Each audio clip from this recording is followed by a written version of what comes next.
আমার এক নয়নে আশার ঝরে শ্রাবণ অন্য চোখে বৈশাখ। মাধুরী তুই নিজের হাতে দিস রে আমায় মাটি রে, মাধুরী তুই।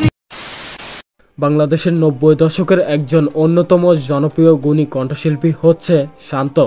মাধুরী চলছে বিয়ের আয়োজন, কোটিপতি ছেলের সাথে, চিতার আগুন, লাল শাড়ি সহ রয়েছে তার ব্যাপক হিট গান। ক্যাসেট ট্যাপ যুগ হারিয়ে গেল, এখনও এই শিল্পীর গান মানুষ মন ভরে শুনছেন। যদিও বয়সের ভারে গান থেকে কিছুটা দূরে সরে গিয়েছেন এই শিল্পী, তবে তিনি আবারও ভক্তদের ভালোবাসায় গানে ফিরে আসেন। সম্প্রতি তিনি নিয়মিত বেশ কিছু নতুন গানে কণ্ঠ দিয়ে চলেছেন। আজকের আয়োজনে গুণী লিজেন্ড এই শিল্পীর জীবনের অজানা ঘটনা, সেই সাথে জানব তিনি বর্তমানে কোথায় এবং কেমন আছেন। তো যাই হোক, শান্ত বাংলাদেশের ঢাকা জেলার একটি মধ্যবিত্ত মুসলিম পরিবারে জন্মগ্রহণ করেন। তার বর্তমান আনুমানিক বয়স প্রায় 46 বছর। ছোটবেলা থেকেই গান পাগল ছেলে ছিলেন শান্ত। তার বাবাও গানের সাথে যুক্ত থাকায় ছেলে হিসেবে বাবা এবং তার পরিবার থেকে তিনি ব্যাপক সাপোর্ট পান এবং তার কাছের বন্ধুদের থেকেও তিনি অনুপ্রেরণা পেয়েছেন। এরপর যেখানেই সঙ্গীতের আয়োজন হতো সেখানেই তিনি ছুটে যেতেন। শুরুতে অন্যদের গান মুখস্থ করতেন এবং অন্যদের গান কভার করে তার পথ চলা শুরু। এরপর বয়স বাড়তে বাড়তে তিনি নিজেই টুকটাক গান লিখে তার ডায়েরিতে সংরক্ষণ করেন। পরবর্তীতে তিনি বিভিন্ন মিউজিক কোম্পানির শরণাপন্ন হন তার লেখা গানগুলোকে পূর্ণরূপ দিতে। শুরুতে নিজের এবং তার পরিবারের অর্থ দিয়ে গান রেকর্ডিং করতেন শান্ত।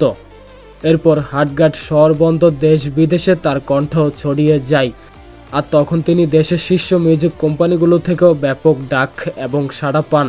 সেই ডাকে সাড়া দিয়ে একের পর এক হিট এবং অ্যালবাম উপহার দিয়ে তিনি বনে যান একজন দরদি হৃদয় ভাঙা কণ্ঠশিল্পী।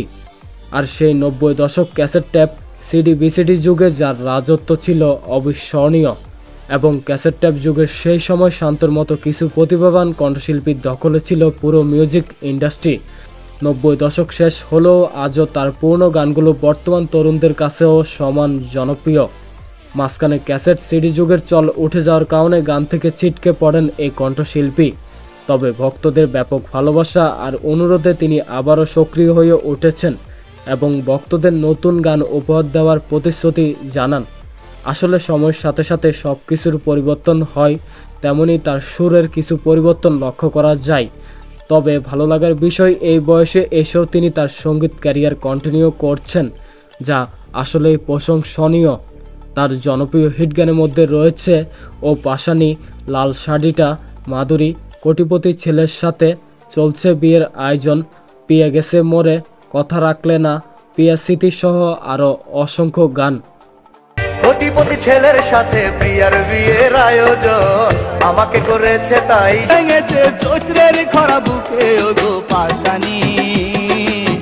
দেখার বুঝবি আমার ভালোবাসা ছিল কত খাঁটি, মাধুরী তুই। মাধুরী মরার আগে একবার যেন তোর আশের সেই নায়িকা মাধুরী তার নাম। কণ্ঠশিল্পী শান্ত দীর্ঘ বছর মাধুরী নামে এক মেয়েকে অসম্ভব ভালোবেসেছেন, তবে তার সে সম্পর্ক পূর্ণতা পায়নি। হয়তো ভাগ্য তার সবাই ছিল না।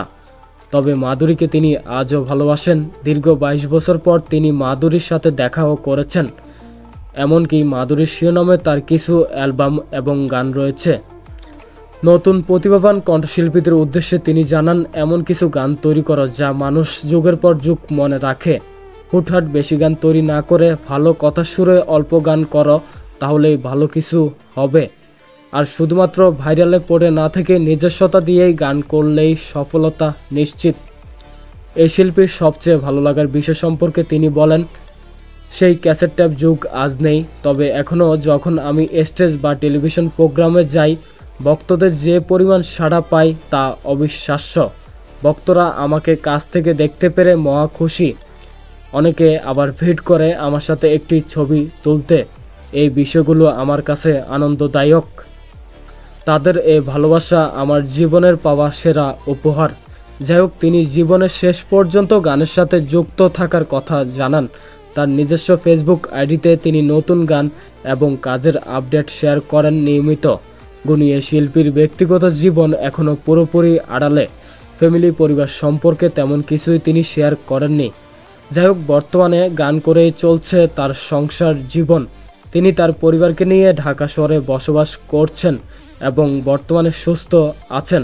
আর তিনি ব্যাপক ভক্তপ্রেমী, আর এজন্য তিনি ভক্তদের সাথে আড্ডা এবং গান নিয়েই মাঝে মাঝে লাইভ করেন ফেসবুকে।